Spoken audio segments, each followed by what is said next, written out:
எப்படி என் பேர் சொன்ன உடனே எல்லாம் அலறுனாங்க பார்த்தீங்களா? உதயகுமார்னா அந்த பயம் இருக்கணும். ராஜன் சார் டென்ஷன் ஆகிட்டார். இவன் பேச ஆரம்பிச்சிட்டான்னா இப்போ நம்ம எப்போ பேசுறதுன்னு. இது என் தம்பிங்க. இவன் படத்துக்கு நம்ம வரலைன்னா நான் தான்டா பேசுவேன்னு சொன்னேன். அதே 5 பேர்த்த கழிச்சிட்டு அப்புறம் கூப்பிட்றான் அவன். கொஞ்ச நேரம் உங்களை உட்கார வைக்க. ஆமாம், நான் வேறு மாவட்டத்திலேருந்து வந்துட்டுருக்கேன். இப்போ இந்த மலையில் திருப்பி அவ்வளோ தூரம் போகணும். நானும் பேரரசு வந்து செங்கல்பட்டு மாவட்டத்தில் இருக்கிறோம். ஒரு மிக சிறப்பான ஒரு ட்ரெய்லரை பார்த்தோம். ராஜன் சார் உண்மையை கரெக்டாக சொன்னார். இன்னா செய்தாரை ஒரு தலைவர் நான் நன்னையும் செய்து விடல்.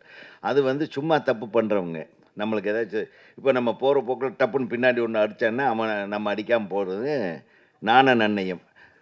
சும்மா நம்ம கூட இருக்கிறவங்க ஒருத்தர் கொலை பண்ணிட்டாங்கன்னு அவனை சும்மா விட முடியுமா?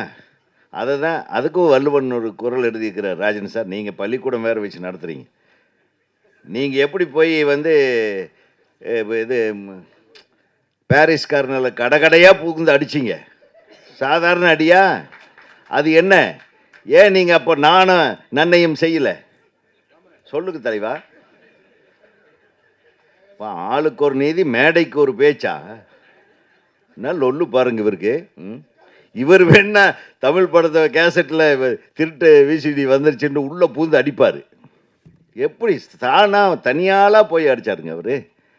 அந்த அளவுக்கு வந்து திரைப்பட உலகத்தின் மேலே ஒரு நல்ல இது. அதே மாதிரி தான் இந்த சமுதாயத்து மேலே ஒரு நல்ல எண்ணம். சமுதாயத்தை வந்து நல்லபடியாக நம்ம கொண்டு வரணுன்னா தப்பு செய்கிறவன அங்கங்கே தண்டிக்கணும். அதுக்கு திருவள்ளுவர் இழுத்துட்டான். ஏன்னா இல்லைன்னா சென்சாரில் மாட்டிக்குவான். இவன் விவரமான ஆள் தான். வள்ளுவரே சொல்லிட்டாருங்க. வள்ளுவர் பாருங்கள், எல்லாருமே நம்ம கொண்டாடுறோம். ஏங்க சென்சார் நம்ம போலீஸ் இருக்கும்போது நீ போலீஸுடைய இடத்துல நீ இன்னொருத்தனை கொலை பண்ணக்கூடாது அப்படின்னு சொல்லுவோம். போலீஸே குற்றவாளியாக இருந்தால் என்ன பண்ணுறது? பண்ணுற நீ எது பண்ணாலும் ஓகே. ஆக மொத்தம் இயக்குனர் சங்கத்திலேருந்து தைரியமாக ஒருத்தன் வள்ளுவனை வச்சு கத்தியோட ஒரு வள்ளுவனை கொண்டாந்துருக்காங்க. கத்தி துப்பாக்கி அவங்கெல்லாம் வந்து இப்போ வர்ற படங்களில் பார்த்தீங்கன்னா நம்ம கண்ணிலேயே பார்க்காத ராக்கெட் லான்ச்சர்லாம் வச்சுட்டு சுடுறாங்க பெரிய பெரிய ஹீரோக்கள்லாம். அதை விட இது எவ்வளோ பெட்ரு. ஏதோ இங்கிலீஷ் படத்தில் பார்த்துட்டு அப்படியே கொண்டாந்து தமிழ்நாட்டில் அது என்னென்னு ஒரு பையன் கேட்குறச்சாங்க, அதுக்கு கருப்பாக ஒரு உருண்டையாக இருக்குது என்னன்னு எனக்கும் தெரியலப்பா. அதுலேருந்து ஏதாச்சும் புகை வந்ததுன்னா அதுக்கு ஏதாவது சுடுறாங்க போல் இருக்கு, பெரிய துப்பாக்கின்ட்டேன். ஸோ இந்த மாதிரி நமக்கு தெரியாத விஷயங்களெல்லாம் வச்சு வன்முறைகளை காட்டுறதுக்கு இந்த சினிமாக்களில் காட்டுற இந்த நேரத்தில் வள்ளுவனுடைய திருக்குறளை எடுத்து இன்றைக்கு நடக்கிற சில தேவையில்லாத கொலைகள், கற்பழிப்புகள், இந்த தேசத்தில் எப்படி வந்து பெண்களுக்கு வந்து இன்னும் பாதுகாப்பு இல்லை. தமிழ்நாட்டில் மட்டும் இல்லை, த்ரூ அவுட் இந்தியா அப்படி தான் இருக்குது. ஸோ அதிலிருந்து நம்ம சொல்கிறோம் பெண்கள் வந்து தைரியசாலிகள். என்னதான் தைரியசாலிகள்? தன்னந்தனியாக ஒரு பொண்ணு வரும்போது ஒரு 4 பேர் வந்தாங்க, எப்படி தைரியம் இருக்க முடியும்?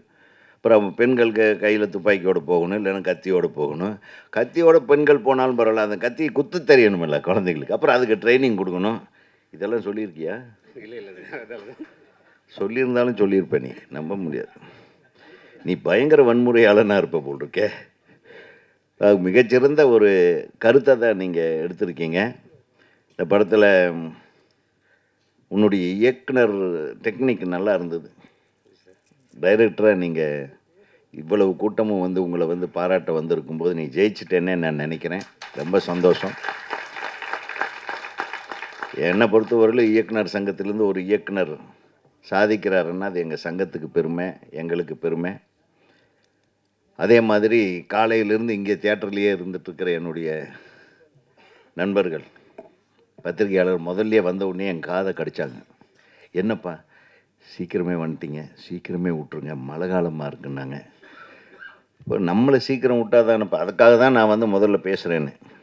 புரியுதா உங்களுக்கு? தப்பாக நினச்சிக்கூடாது. இந்த பெப்சி தலைவர் வந்திருக்காரு, எங்கள் அண்ணன் டார்ச்சர் பண்ணிடுவார் முதல்ல பேச ஆரம்பித்தாருன்னு அவர் வேறு பயந்துட்டு உட்காந்துருக்காரு.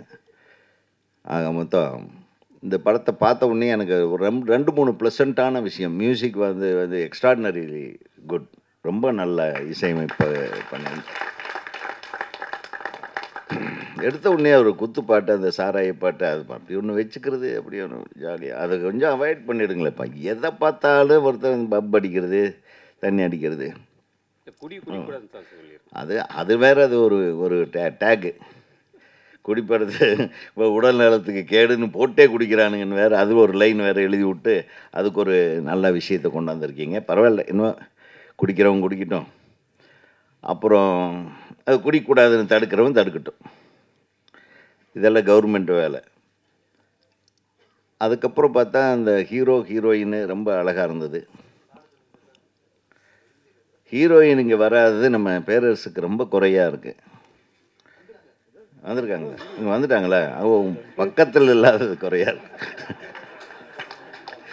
நான் ஏதாச்சும் சொன்னேன்னா இதோ வந்திருக்காங்கன்றதா. அப்போ அவருக்கு தெரிஞ்சு. ஸோ ரொம்ப நல்லா நடிச்சிருந்தீங்க ரெண்டு பேருமே. ரொம்ப கெமிஸ்ட்ரி நல்லா ஒர்க் அவுட் ஆகிருந்தது. நீ என்ன லவ் பண்ணுறியான்னு கேட்ட உடனே கட் பண்ண அந்த பாட்டு சூப்பராக இருந்தது. இவன் சிரிச்சா கொஞ்சம் மோகன்லால் மாதிரி இருக்கான் வாய். ஸோ சின்ன மோகன்லால் மாதிரி நீ நல்லா வரணும். Wish you all the best. ரொம்ப ரொம்ப நல்லா இருந்தது. ப்ளசண்ட்டான ஃபேஸு. நல்லாவும் நடிக்க வச்சுருக்காருன்னு நினைக்கிறேன். நல்ல வசனம் பேசுகிறீங்க, தமிழில் பேசுகிறீங்க ரெண்டு பேரும். ரொம்ப சந்தோஷம். அப்புறம் இங்கே மேடையில் இன்னொரு மிகப்பெரிய நடிகர், மலையாளத்திலேருந்து ஆரம்பித்து தமிழ்லையும் கலக்கிட்டு இருக்கிற தேனப்பன் நடிகர் அவர்களே. ஏன்னா அவர் என்னை பற்றி எதுவுமே நடிப்பை பற்றி பேசலைன்னு அவர் பின்னாடி என்னை திட்டிட போகிறான்றதுக்காக. ஏன்னா இப்போ அவர் தயாரிப்பாளர்லாம் இல்லை, பல தயாரிப்பாளரை காப்பாற்றுகின்ற நடிகராக மாறிட்டார். ஆக தேனப்பன் அவருக்கு நீங்கள் நடிச்சிருக்கீங்களா இதில்? பரவாயில்ல. நீங்கள் நடிக்காத ஒரு படத்துக்கு இங்கே இவ்வளோ நேரம் உட்காந்துருக்கிறது பெரிய விஷயம். ஏன்னா பெரிய நடிகர்களுக்கெல்லாம் டேட்டு கிடைக்கிறது, டைம் கிடைக்கிறது கஷ்டம் இல்லையா செல்வா? ஆமாம். இது ரொம்ப நன்றி சார். எங்கள் இயக்குனர் சங்க உறுப்பினருக்காக நீங்கள் மேடையில் இவ்வளோ தூரம் இருந்தது நன்றி.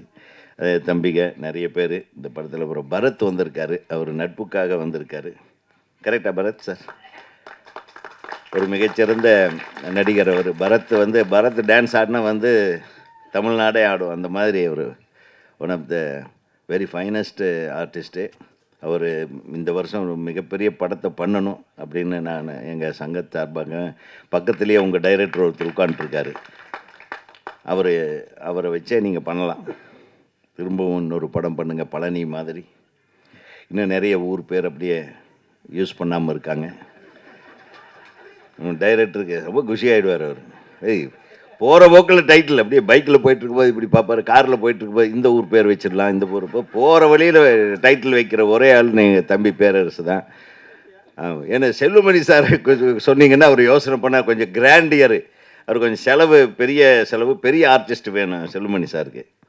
அவருக்கு நம்மளுக்கு ஒரு வயக்காடு இருந்தால் போது, படத்தை முடிச்சுட்டு வந்துடுவேன். வயக்காடு, 4 ஆடு மாடு, ஒரு பின்னாடி ஒரு நல்ல அழகான ஒரு மலை, ஒரு ஆறு, இவ்வளோ தான் நம்ம லொக்கேஷன். ஸோ ஆமாம், கூட்டு வண்டி. இப்போ கட்ட வண்டி இருந்தாலும் பரவாயில்ல.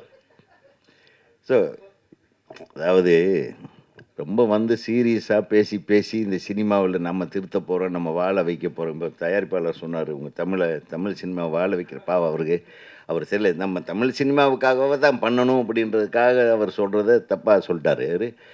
தமிழ் சினிமாவை வாழ வைக்கிறதுக்காக தான் நாங்களும் கஷ்டப்பட்டுருக்குறோம். ரொம்ப கஷ்டப்படுறது செல்வமணி சார்.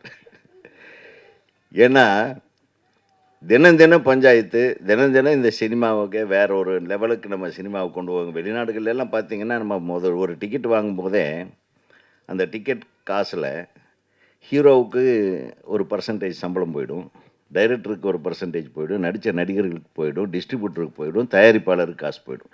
ஒரு டிக்கெட் நம்ம வாங்கும்போதே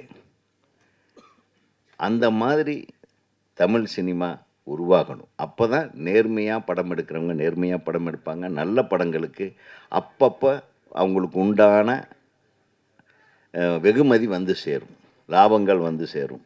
ஸோ அதை தொடர்ந்து அந்த மாதிரி ஒரு நிலைமை நம்ம அடையிறதுக்காக போராடிக்கிட்டு இருக்கோம். அதுக்கு மிக முக்கிய ஒரு போராளியாக செல்வமணி சார் இங்கே இருக்கார்.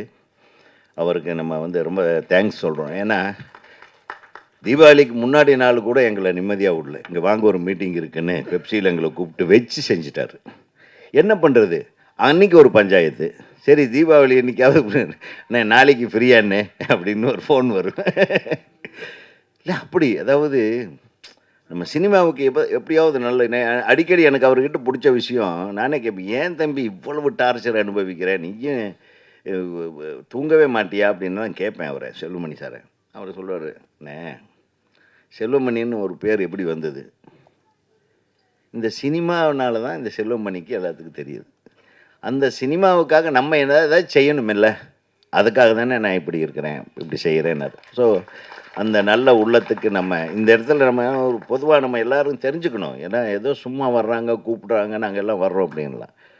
இதே நம்ம இயக்குனர் சங்கத்துக்காக கூட அணுதினமும் வந்து ரொம்ப தூரத்துலேருந்து வந்துட்டுருக்கிறவர் நம்ம செயலாளர் நம்ம பேரரசு சார். சும்மாலாம் வரல, வந்து உட்காந்தாருன்னா இங்கே ஒரு 2 பேர் என்ன செலவு, யாருக்கு எங்கே ஷூட்டிங்கில் இருக்காங்க, என்ன பிரச்சனை, அவர் ஒரு பஞ்சாயத்து எடுத்து அவர் பாட்டுக்கு பண்ணிகிட்டே இருப்பார். இதெல்லாம் எதுக்குன்னா, we love cinema, we want this industry to be free and happy. பணம் போட்டவன்லாம் சந்தோஷமாக பணம் சம்பாதிக்கணும், நடிக்கிறவன் வெற்றி அடையணும், இயக்குனர்கள் வெற்றி அடைய வேண்டும். நல்ல விஷயங்களை நம்ம தமிழ் மக்களுக்கு என்டர்டெயின்மெண்ட்டாக சொல்லணும், அவ்வளோதான். இதில் போய் அதை ஜாதி கீதி அதை பற்றி இதெல்லாம் உயர்ந்தவன் நீ உயர்ந்தவன் அந்த பிரச்சனையெல்லாம் விட்ருங்க. சினிமான்றது எங்களை பொறுத்தவரையிலும் ஒரு நல்ல என்டர்டெயின்மெண்ட் இண்டஸ்ட்ரி. எத்தனை பேர் வந்து எத்தனை சினிமாவை வந்து நம்ம பார்த்துருக்கோம், ரசிச்சிருக்கோம், ஒவ்வொரு நடிகர்களையும் கொண்டாடியிருக்கோம், டைரக்டர்களை கொண்டாடியிருக்கோம், பாடலாசிரியர்களை கொண்டாடியிருக்கோம், இசையமைப்பாளர்களை கொண்டாடியிருக்கோம். சினிமா ரொம்ப வாஸ்ட்டுங்க. அந்த அற்புதமான சினிமாக்கள் வரிசையில் வள்ளுவன் வந்து சேரணும். இந்த படத்தோட இன்னொரு விஷயம் நான் சொல்லணும்னு நினச்சேன். இவர் தம்பி வந்து அவங்களுடைய தாயார் எப்படி கஷ்டப்பட்டு என்னை ஆளாக்குனாங்க அப்படிங்கிறத சொல்லி பண்ணாங்க. நிச்சயமாக உங்கள் அம்மாவோட ஆசீர்வாதம் ஒன்றே போதும், நீ நிச்சயமாக ஜெயிச்சிருவேன். இந்த தயாரிப்பாளர்கள் வேறு வேறு இடங்கள்லேருந்து வந்து 4 பேரும் ஒன்றா சேர்ந்துருக்காங்க. அந்த தயாரிப்பாளர் அனைவருக்கும் எனது மனமார்ந்த வாழ்த்துக்கள். ஏன்னா இந்த படம் ஜெயிக்கிறது மூலமாக அவங்க இப்போவே அனௌன்ஸ் பண்ணுவார் போல் இருக்கு அடுத்த படம். ஸோ தலைவரே, திருப்பி தம்பி வச்சு அடுத்த படம் பண்ணுங்கள், ஒன்றும் உங்களுக்கு தப்பாகாது, டெஃபினட்டாக வாழ்த்துகள். இந்த மேடையில் வாழ்த்த வந்திருக்கும் அனைவரையும் வாழ்த்தி, ஹீரோயின் உங்களுக்கும் தான் சேர்த்து, நீங்களும் நல்லா தான் நடிச்சிருந்தீங்க. அப்புறம் வில்லன்கள் யாராச்சும் ராஜேந்திர யாரும் நடிச்சிருக்கீங்களாப்பா மேலே போலீஸு. அப்புறம் இன்னொரு தம்பி என்னை வீட்டிலேருந்து கூப்பிட்டு வந்தார். எங்கே அவர், எங்கே அவர், அவருக்கும் நன்றி, வாழ்த்துக்கள் ஸ்ரீதர். அவரும் ஒரு வில்லனை வந்து ஏதோ கொலை பண்ணி போட்டுருவீங்கன்னு நினைக்கிறேன், டெட் பாடி மாதிரி. இப்போ இது மாதிரி என்ன முதல்ல எனக்கு நான் இப்போ நல்ல வேலை செல்வா நான் நடிக்கலை, இவன் கூப்பிட்டேன், மறந்துட்டேன் எதுக்குப்பா கூப்பிட்றேன் நான், என்ன வாங்கினே ஒரு கேரக்டர், நல்ல கேரக்டர், என்ன கேரக்டர்ப்பா அப்படின்னு. இந்த ஒரு கொடூரமான வில்லன்னே, டேய் இப்போ தான் நான் வந்து சங்கத்தில் தலைவர் ஆகிட்டு ஏதோ 4 பேர்த்துக்கு நல்லது பண்ணிகிட்ருக்கிறேன், அதுக்குள்ளே என் பேரை கெடுக்கிற மாதிரி ஒரு படத்தில் நடிக்க வச்சுறாரு, என்னை விட்டுருன்னு சொல்லிட்டேன். உண்மையிலும் வில்லன் கேரக்டர் தான் கூப்பிட்டேன், ஒரு அட்வொகேட் கேரக்டர்.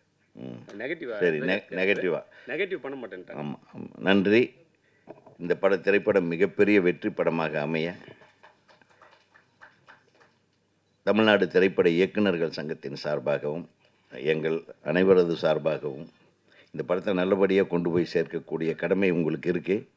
இந்த படத்தை முழுசாக பார்த்த கடைசியில் நீங்கள் அதை செய்வீங்க. இப்போ இதை பற்றி நல்ல பப்ளிசிட்டி கொடுங்க என்று சொல்லி அனைவருக்கும் நன்றி கூறி விடுகிறேன்.